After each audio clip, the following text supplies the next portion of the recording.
DivinityRoxx from Atlanta. I play bass guitar, I rap, I sing, I produce, I do a lot of things. But most of all, I'm an artist. Whoa, that's a good question. I don't think I ever had an aha moment, I'm gonna be a musician.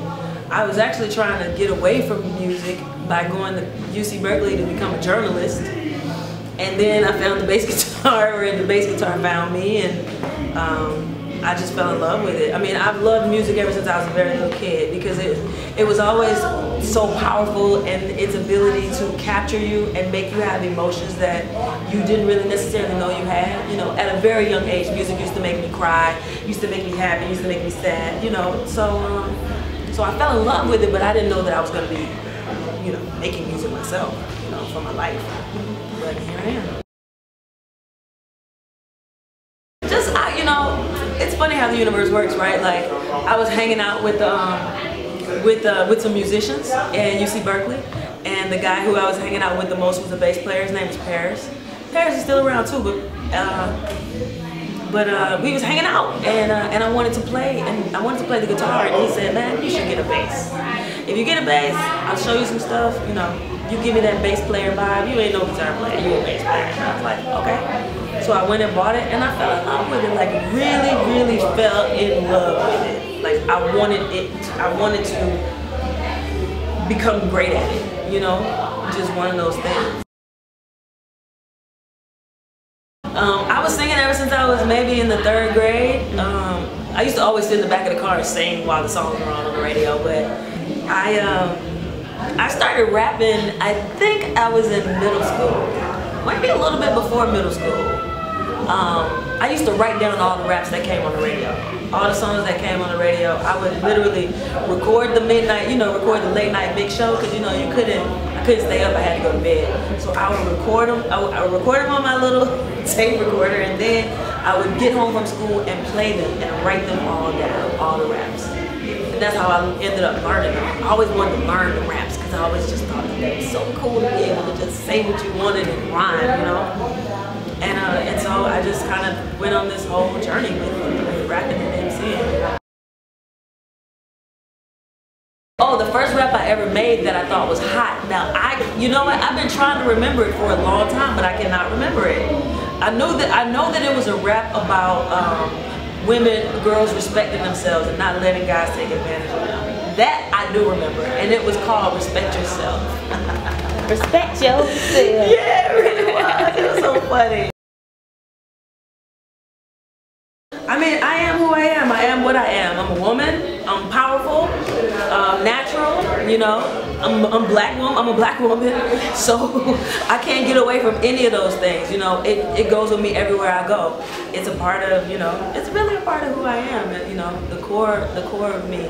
You know, that's how the world sees me, as a black woman. So, and I am proud to be a black woman. So I'm gonna, you know, not try to hide, you know. Let you know when I step in the room that I'm here.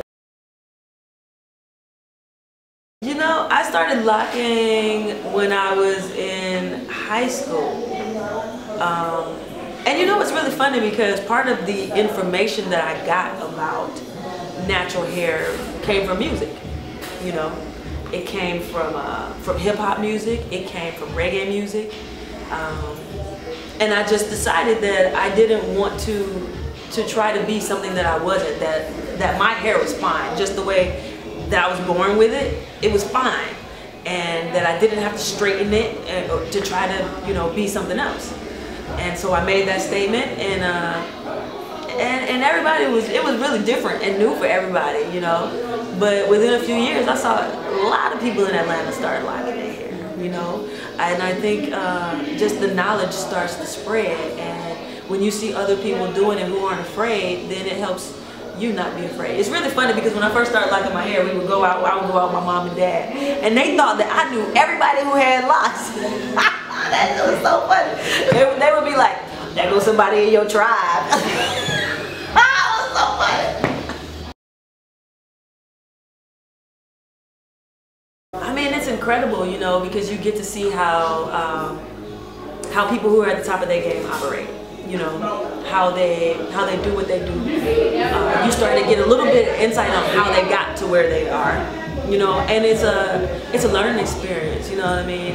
It's the best learning experience because we all out here trying to be the best that we can be, but we can't always surround ourselves with the people who are at the top of their game at their craft. So to be able to be around those types of people kind of, you know, blows your mind. And you're like, okay, this is what I have to do. This is the type of dedication I have to put into it. This is the type of discipline that I have to have. This is the type of creativity that I have to have. You know, so you kind of, it's incredible. I can't even put it into words. You know. I think one of the misconceptions that I think I may have had was that success was given to certain people. No, it's not true at all. And I think that that's the misconception that a lot of people have about success and about major, really big success. Everybody comes up with all these weird theories about how it must have happened, you know, had to be given to this person because of this or because of that. No, that's not true. What is the simple, honest to God truth about people who are really, really successful is that they work harder than anybody else doing what it is that they do. They're gonna go longer, they're gonna work longer hours, they're gonna spend more time. I mean, they're just gonna give it every single thing that they have. And that's what I notice about the people that I've worked with who are very successful. Nobody sees what you do in the background, you know. Everybody only sees what you see in magazines or on TV or whatever, but nobody knows the preparation that you have to go through in order to be great. You know, just like some of the great musicians. Nobody sees them in their bedrooms at 5 o'clock in the morning playing scales, you know. Nobody sees that. All they see is that this person gets on stage and kills, you know. But it takes a lot to get on stage and kill.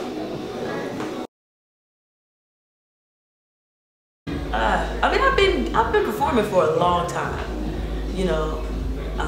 Performing, I love to perform. I love being on stage. I don't know what it is. I just can be like wild and crazy because I like being wild and crazy and like.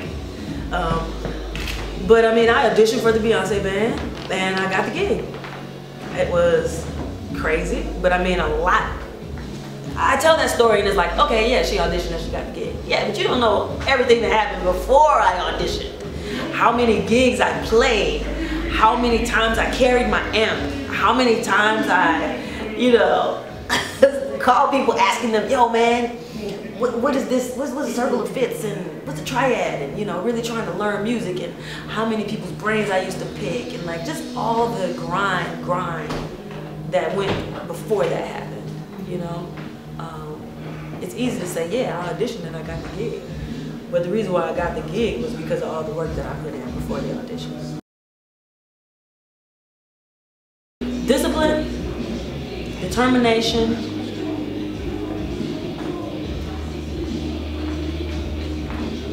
and honesty with yourself about whether or not your discipline and determination is on point. You know, I think that those are the three things that any artist, and don't give up, man. You know, if you're really gonna give it up, give it your all, give it your all. Don't give up, keep pushing, keep fighting. You'll get to your goal, but you ain't gonna get there by just not giving up. You gotta put a lot of work into it. So you gotta see, you know, you gotta be honest with yourself about what you're willing to put in.